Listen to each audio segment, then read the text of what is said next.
That's your money saying it's time for a McDonald's run. Because with new McValue at McDonald's, you get more than you expect. Like buy a 6-piece McNuggets and add a McChicken for just $1. Your money says let's go. Get more than you expect with new McValue. Prices and participation may vary. Valid for item of equal or lesser value.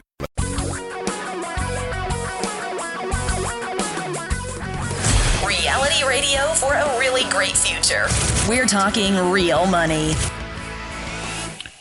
Did Theron, that's the weatherman for those of you listening to the podcast, did Theron actually say hot? Yes, hot. Did he like actually in the, use the word in the hot? 80s, which is above the 70s, which is 20 degrees warmer Hot? than it's been for the last, month here. So, yeah, this is steamy, baby.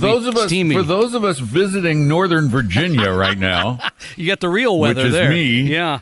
Holy hot. Yeah. It is hot here. It's like 99. Yeah. All right. So, We're having a heat wave. yeah. So we're getting ours here finally, but it's not going to last just a few days. Excuse me, sir. Yes.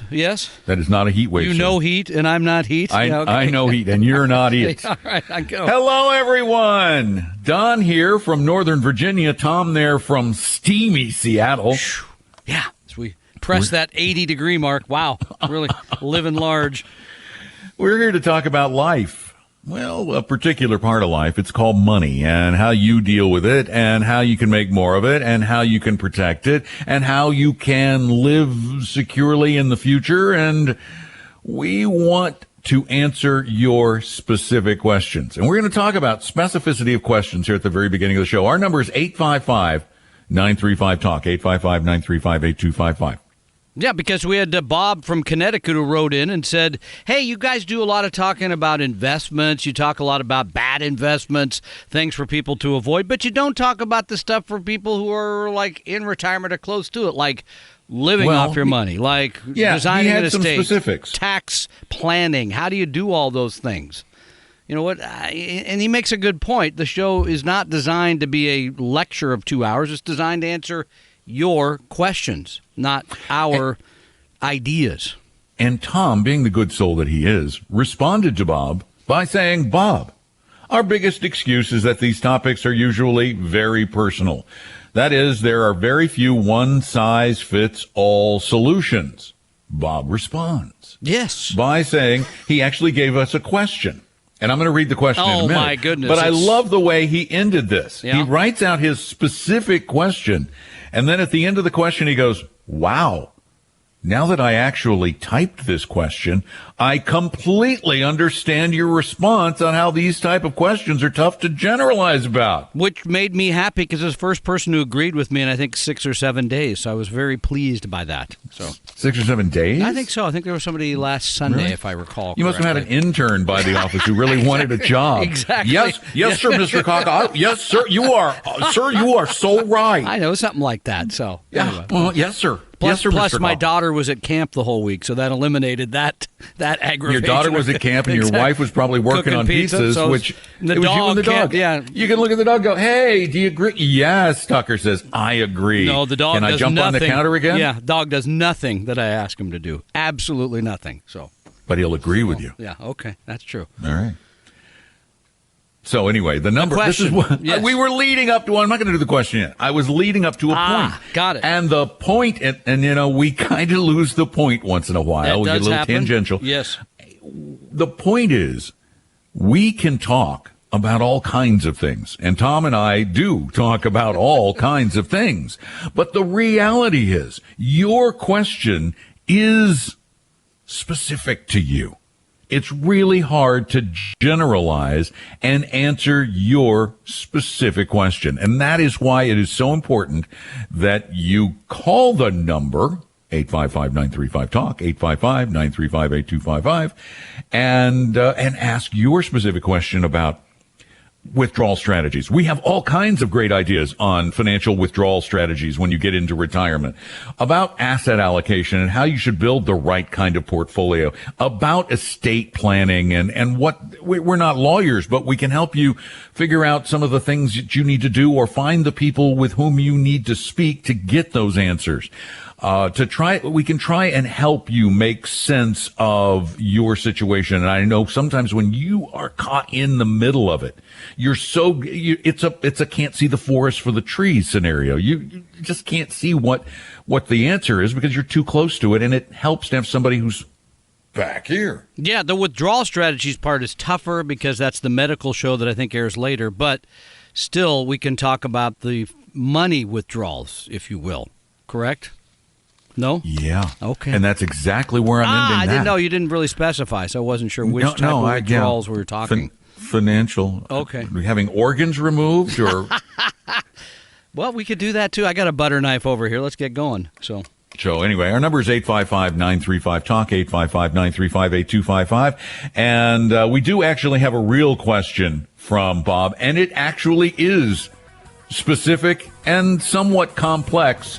So to give us time, we're going to hold that for just a couple of minutes. We're going to take care of some other stuff, and then we're going to get right back to it. And we hope to hear from you, too, at 855-935-8255, because, folks, this is your life. Money is a huge part of it, and you need to make sure you get it right.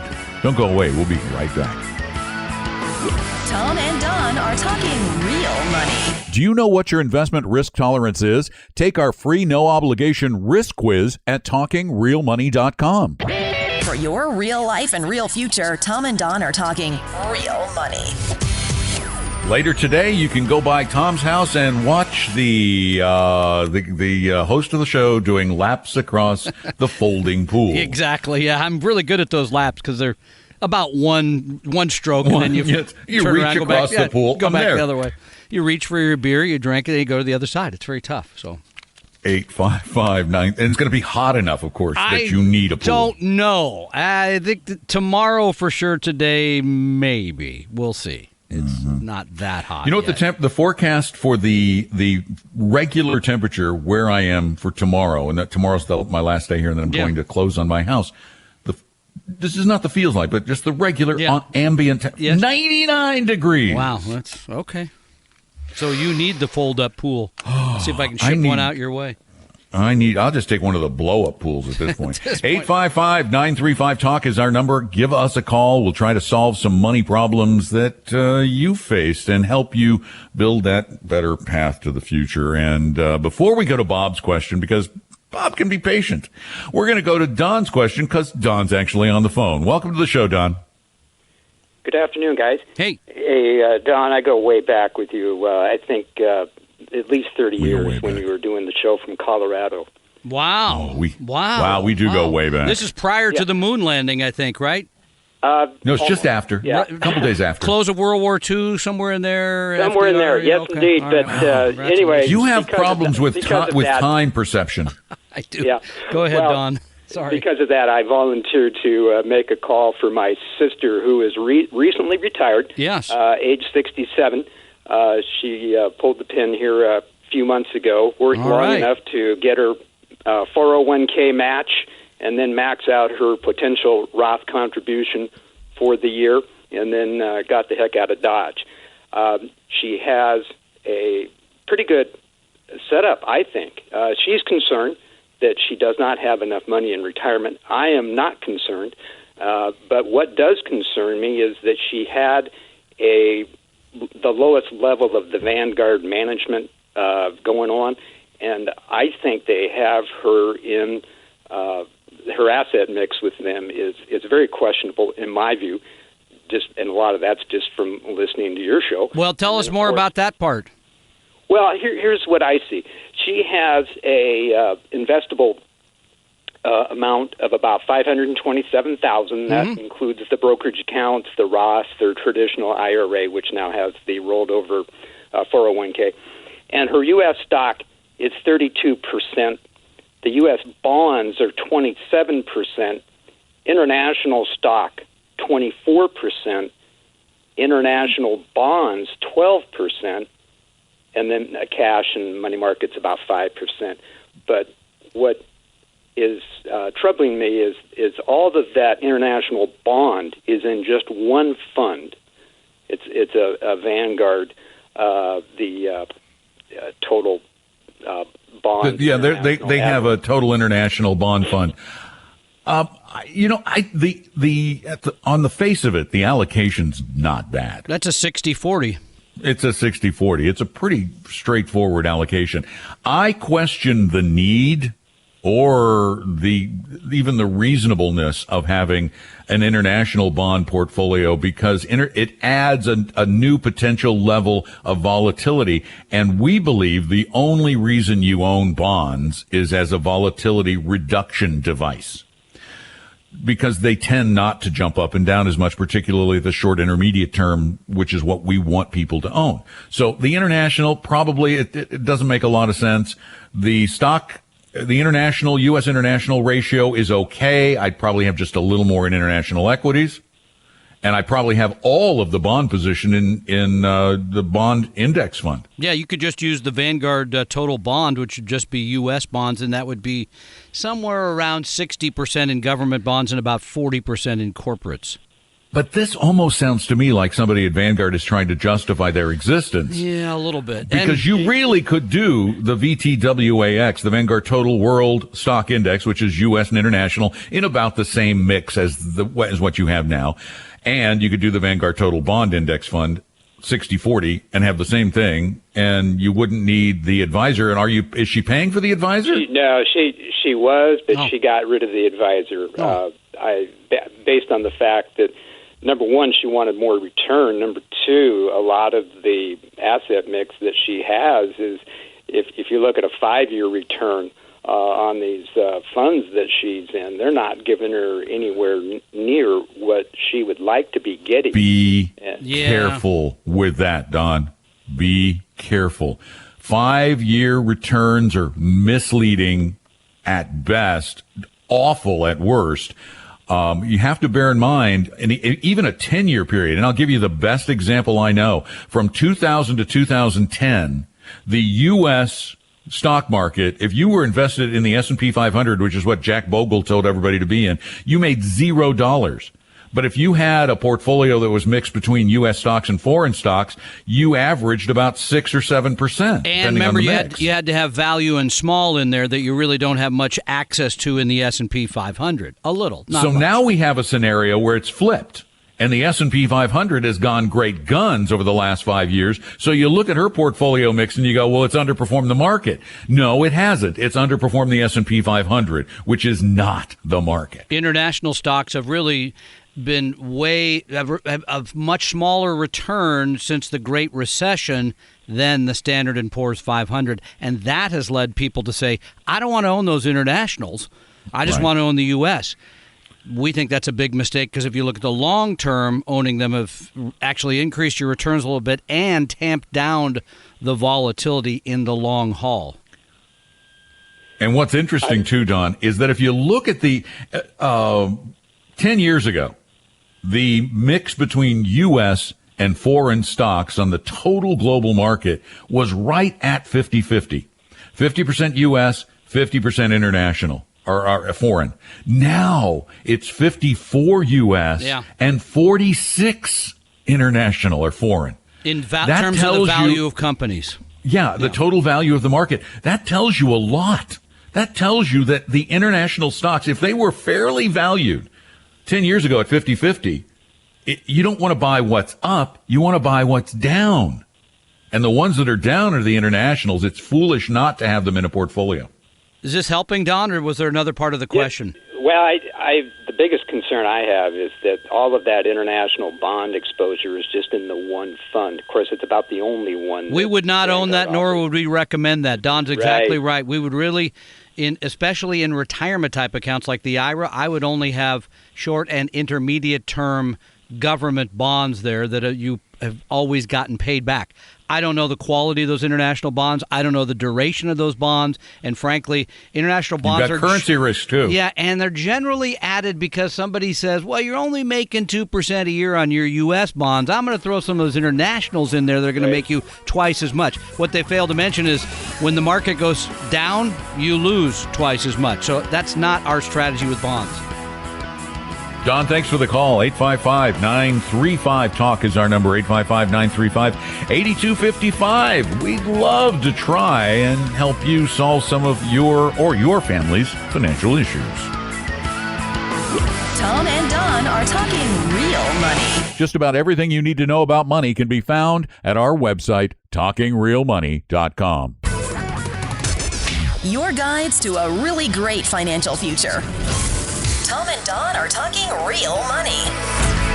And remember, while we talk about a lot, the thing we most want to do is help you at 855-935-TALK, 855-935-8255. I'm Don. That's Tom. And I'm trying to find Bob's question. No, I could find it for you if you can't. Because I just lost it on my screen. I had to replug my computer in, and I had it right here. Hold on. I'm sure I have it. Bob in Connecticut. And, Bob's another one. Bob in his note said, Don, I've been listening to you for over 30 years. Don and Bob, 30-year listeners. That's a loyal. That is. That's loyal. Did you find the question, or should I find that for you? No, I don't know. Let me find it. It's right here. All right, then you read it. It's just a lot of words. I don't know. It's kind of intimidating. That's what reading is. All right, here's what he said. Read me the question. Here's Let's go. what he said. I'll do the answer. You do the question. Right. He said, thanks so much for your reply, Tom. Great points on the one-size-fits-all. Remember, he was asking earlier why we don't talk about more of these general topics about retirement income, tax planning. He said, one item I'm wrestling with is Roth conversions. I'm 55, retired after 30 years, have enough funds outside my 401k to draw income from. Felt like he might be able to take advantage of my lower income, no longer as a salary. It basically would be dividend, capital gain, small amount of deferred comp, to do some partial conversions from the 401k, which I can access penalty-free. Finding it challenging to figure out the tax implications, knowing that the partial Roth conversion becomes income. Anything you move from your pre-tax savings like a 401k or IRA to a Roth, you're simply adding that to your income. He's exactly correct. Would be added to his dividend, capital gain, and deferred comp income. Exactly. He's trying to understand if there's a relatively easy way to determine how much he could convert and stay at or below the 24% tax bracket. Don McDonald. I've been racking my brain on this one. And then I decided I'm just going to go to the Schwab Roth conversion calculator. Oh, you got smart. Yeah.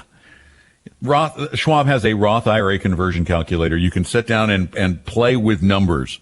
You can put in tax rates. You can you put in how much you're taking out and estimate your federal tax rate. And you can estimate your federal tax rate by just going to the IRS website and typing in your expected income. So you can do this all with this little calculator. Okay, so but when you go to Charles Schwab, where do you get it? CharlesSchwab.com? Well, and then where do you go? I tell you what I'm going to do right now. What are you going to do right now? I am going to put this up at talkingrealmoney.com. Okay, so they can see it right there. They can find the link, and away you go. Yeah. All right.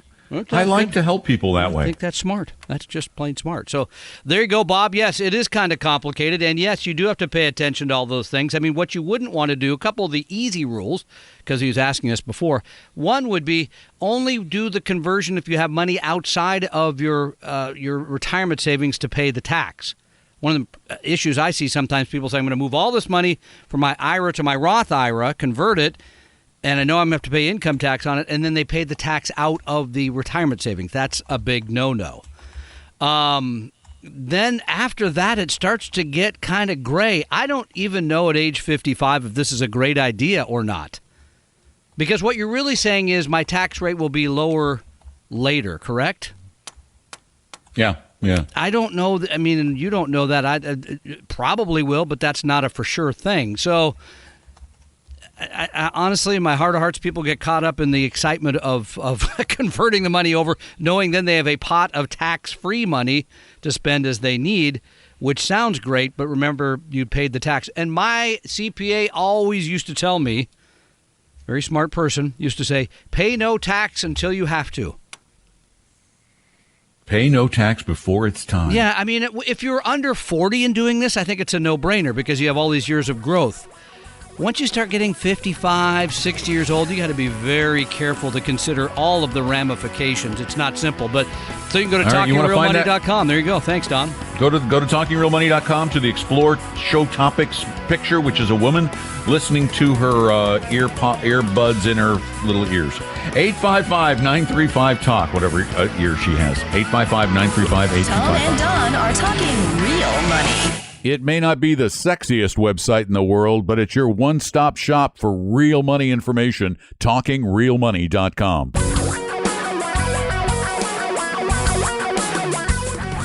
Reality radio for a really great future. We're talking real money. Launching you to a better financial future. This is Talking Real Money. You get obsessed with historical. This is a big event. Big event. Come on. Big. Yeah. Come on. We went to the moon about 6 times and then said, okay. Yeah, it was dusty. Yeah, all right. But we did go, number one. We did go. Yeah. And how many people were involved? Shouldn't we have gone back? Yeah, we should have. You know how many people were involved in the program? I heard this number last night. It surprised me. I'm betting it was over 100. 400,000 people. So the next time somebody says there's a conspiracy theory, we never went to the moon, so they silenced all those 400,000. 400,000 people. That's a lot of work. So anyway. Wow. Talk about so pork barrel it's a big project. deal. And I went and saw the actual capsule last night. Apollo 11. The 11 capsule? That's right. I was standing like 3 feet. How do you know it wasn't a fake one made by Hollywood? I was going to take a flash picture, and the guy runs up, no flash, sir. I go, what's going to hurt the astronaut's eyes or something? I mean, come on. The poor guys are still, I was going to give him a sandwich because Collins looks rather thin. No, wait, you're not joking. There's no flash. No flash. I have no idea why. There's no flash. Is the light going to hurt the surface of the... I don't know. Anyway, it was impressive, but the engine was more impressive. The engine at the bottom of the Saturn V rocket. Anyway, we don't want to get too far into You love that stuff. No, it was fascinating. Tom loves World War II history. Come on. He loves flight and spacecraft. That's true. You do. You love aircraft. I like and walks in the rain. And soccer. I like walks in the rain. I like, which is a nice good thing you live in Seattle. You're right. I'm in the right place. If you like walks in the rain. There you go. Except for now. 855-935-TALK. That's our phone number. Oh, by the way, Tom, yes. I just checked your July class, which is coming up next week. That is. There are only 4 seats left. All right, so go to talkingrealmoney.com. That's Wednesday at noon. Lunch Ed. Great class. 1 hour. Packed. Good lunch, Packed with terrific information. And even if it doesn't, you get lunch. That's true. Okay. So if it's you horrible, got to pay for it. Yeah, it's not that expensive. 855-935-TALK. Give us a call. Michelle, you're next. Welcome to Talking Real Money. Hi, Michelle. Hi. How can we help you? I have a question, and it is when you have e-bonds and they come due, is there any way you can convert them some way so that you're not cashing them and they become income to you? Because you had to do that with a bunch of bonds, and it wound up raising my income, which doubled my Medicare. So like rolling them into another e-bond? Well, what can you do? They told me I had to cash them. I think once they mature, they mature. Yeah, when they mature, they mature. They actually... You can cash them in almost any time. My understanding is that they stop accruing interest after 40 years. They were just sitting there. They'll just sit there. Already had been the 30 years. Right. So and I have a bunch more coming to.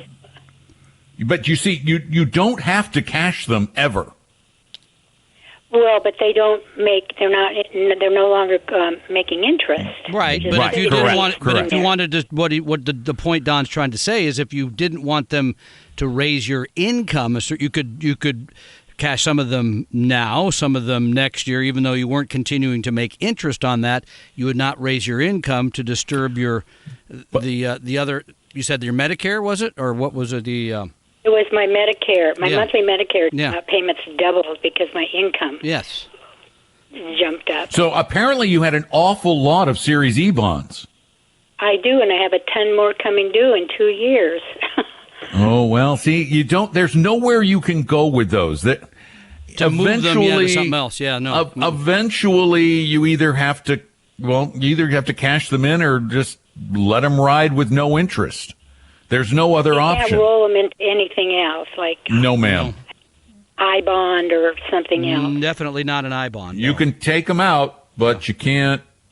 And you can take them out and you put them in something else, but you're still going to have a taxable event. Okay. Okay, Well, I'm sorry. Thank you. Not the best news, but at least I know for sure. Well, what you might want to do though is sit down with an accountant. Yep. And have them look at your tax situation and say, Michelle, this year you can only cash in this many before you'll raise your Medicare. So you may have to wait on a couple of these. And what if you've got more coming due in 2 years, maybe you want to spread them out over the 2 years then. Take out some of them this year and take out some of them the next year. Well, so I guess I can take them out before they mature and just sort of... Of course. Absolutely. Yeah. You can take them out pretty much any time because they'll give you the accrued interest to that date. Well, I hated to take them out because they're getting 6-point-some% interest. All right. Life is a series of trade-offs. It really, it's at least you're making good money on the money, which means you can afford to pay more for your Medicare. Good luck. Thanks for the call. 855-935-TALK, 855-935-8255. It's a big part of your life. It's your money. Tom and Don are talking real money. Download the advisor interview form and find out if your advisor's a fiduciary at talkingrealmoney.com. For your real life and real future, Tom and Don are talking real money. Again, our number is 855-935-TALK, 855-935-8255. Taking all manner of money questions here on Talking Real Money. And just, I know why Michelle is thinking there might have been a rollover system. Michelle with the bonds. Prior to 2004, I believe, back when I was doing the show, in the early days, back in the 90s, you used to be able to roll Series E and Double E bonds over into Series Double H bonds. I didn't know which that. paid current interest. Okay. It paid current interest. So you could just simply move that to that security. Right. Interesting. Right. But that is, the HH bonds were done away with in the 2000s, the early mid-2000s. So you can't do it. There's nothing you can do. But you made money. See, this is one of the things that people get upset about making good money because they have to pay out some money. Didn't you once talk about somebody that had the 20-year government bond that was paying 10% or something? Oh my gosh, that was crazy, absolutely insane. I mean, but this is part of the problem that people they look at situations like that and they say, why are my bonds only making 2 when my stocks are making me, this year, making 16, 17, 18%. Then they get in trouble because then they say, I'm going to move my money out of that stuff that's not making me a lot of money and put it in some bonds that will pay a lot. Let's say, what's that word? Junk bonds, right? That will make me a lot more. Oh, pardon me. The industry calls them high yield bonds because right. Because that's make a nicer more money. name. Yeah. Because and you can get some pretty weird situations with those bonds too. Like they've got, we're just reading about this in Europe, where the yield is negative. On some, it's really strange. People, but negative interest rates sort of make sense when you're dealing with high-quality government bonds. Yeah, that people want their money to be absolutely safe, so they're willing to pay a tiny fraction of a percent to the government to own for that guarantee. But in Europe, there are a couple of companies. The Ball Corporation, which is a U.S. company, but it has bonds traded in Europe. They make glass jars, ball jars. Mm-hmm. They're trading right now at a yield of negative 0.2%. So you have to pay to own the bond? You have to pay to own the bond. Okay, that doesn't make a whole lot of sense. Makes no sense. But right now, the European deposit rate for banks is negative 0.4%. Can you believe that? That is just wacky. So this is for all of you who said, interest rates can't go any lower. Well, you could be wrong. Yeah, it's the front page of the Journal today that said they're going to lower interest rates here at the Federal Reserve soon. But we'll see how that plays out. But I want to just finish the thought on bonds, because bond is this is the other thing I struggle with. It's a completely different type of security than stocks. A stock is equity. It's ownership in a company. Sometimes companies look like they're going to the moon. Pardon me. I shouldn't have said that. Sometimes they look like they're going the other direction. I love your moonshot references. I'm trying to provide out-of-this-world financial advice, and you're holding me back. All right. So anyway, sometimes they look great. The future looks tremendous, and sometimes they look crummy. And the value of those stocks, I mean, you understand that. A bond is much more of a guarantee because it's actually a piece of paper that says you will get paid back at a certain interest rate in a certain period of time. Doesn't guarantee that will happen, but there's more security in that than there is in a stock which has no such guarantee. And yet people conflate, they get these all confused, and those should be two different types of things in your portfolio and designed to do two different types of things for you. That's the point.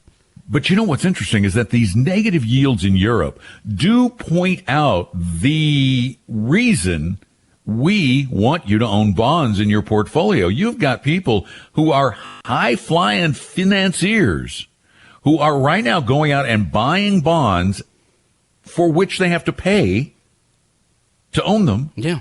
For the safety of them. You're going to get your money back. No, they want to make sure they're going to get their money back. Yep. And they feel confident that the German federal bank is going to pay them back. The Swiss federal bank is going to pay them back. They're a little less confident in the U.S. federal banks paying them back. Mm-hmm. Because our rates on a 10-year Treasury rate right now is about 2% in the U.S. That's right. Yeah. Positive. Yes, but that's why we want you to own them. They're particularly for Americans. For a European investor, because of currency exchange fluctuation, these bonds could go all over the place. But for an American investor, American bonds are a very, very safe place to put your money because the government can tax us. And let's just complete the loop here. We're not advocating you run out and buy individual bonds. All the work that we do and all the work that we suggest is bond mutual funds or bond exchange traded funds. This is a security that holds thousands of other securities in a basket that gives you diversification, and for bonds it gives you maturity diversification, right? And the quality, some little bit of quality diversification. I mean, and if you own municipal bonds, same way you'd have, you might have some states, other states. You'd be moving the risk around, not putting it all in one place, which you do when you own individual bonds. Much riskier, like owning individual stocks. And we live in interesting times, as many have said, because you realize that the yield in Europe on bonds is the lowest or near the lowest rates have ever been. Not in 2015, 2-year Swiss government bonds yielded negative 1%. They are currently yielding negative 0.91. Wow. And a professor at the New York University Stern School of Business, not named for Howard Stern. Yeah, please. He studied interest rates going back to the Middle East, back to the prehistory, basically, back to the time of the kings of the Tigris and Euphrates, like Hammurabi, and he found that rates historically. Oh, good old Hammurabi! Yeah, got it. Yeah, you remember Hammurabi? Of course, yes. They named the Humvee after him, the Hammurabi. It was too hard to say the whole thing. Easier to say. Yeah, Hammurabi. Rates have never been this low. Wow, that's really something. But never in thousands and thousands of years have interest rates ever been this low. Does that concern you? I don't know what that means. I don't know what it means. But it's absolutely fascinating. And so, and if 20 years ago, if you had said to an investor, bond yields are going to drop into negative, they would have told you you're out of your mind. It will never happen. You cannot, the point I think is you cannot rely on these expert predictions because no one ever expected a scenario like this. ever. The Hammurabi brothers have been wrong numerous times in the last 2,000 years. Hammurabi and Company. Exactly. All right, before we go to the top of the hour, I do want to mention that you can come and learn how to do this right for your retirement. That's why I teach the class Science of Retirement Investing this Wednesday, noon, Bellevue, 1 hour, great information, and I will show you how to build the proper portfolio, how to think about taking money out of your portfolio and avoiding mistakes, and really at the end of the day, getting your portfolio in proper orbit. And I can't tell you how lucky you are. That's pretty good. I can't tell you how lucky you are that Wednesday isn't the moon landing anniversary. That's the day they get back, I think. No, because Tom would be mooning the audience, which is really for the best. Full moon over Bellevue. We better not do that. Hey, y'all want to go to the moon? Fast. TalkingRealMoney.com to sign up. TalkingRealMoney.com. Join me. Are we done for the day yet? I think that's I'm kind of feeling it. Yeah, no. Dive into the deep end. 855-935-TALK is the phone number. Give us a call. We got lines open for you. Tom and Don are talking real money. Tom and I believe in helping everybody become a better investor. That's why we offer lots of free knowledge at TalkingRealMoney.com. Your guides to a really great financial future. Tom and Don are talking real money. Now, let me tell you, most of the information you're going to get about investing is going to be terrible. If you want to learn how investing really works based on solid science and academic research, you don't want to miss Tom's Lunch Ed coming up this week.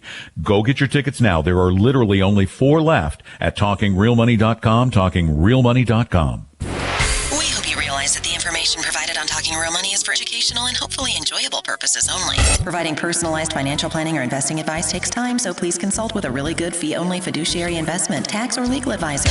We know a good one. Investing must always involve risk. In other words, you can and probably will lose money at times. Also, as much as you want it, no one can accurately and consistently predict the future. So past performance doesn't tell you a darn thing about what the future will bring. Unlike many other programs that say something similar, Talking Real Money is not trying to get you to buy or sell any financial products or securities. Instead, the program is provided as a public service by Vestry, a fee-only registered investment advisor. Thanks for listening, and please visit TalkingRealMoney.com for more information and disclosures. That's a wrap.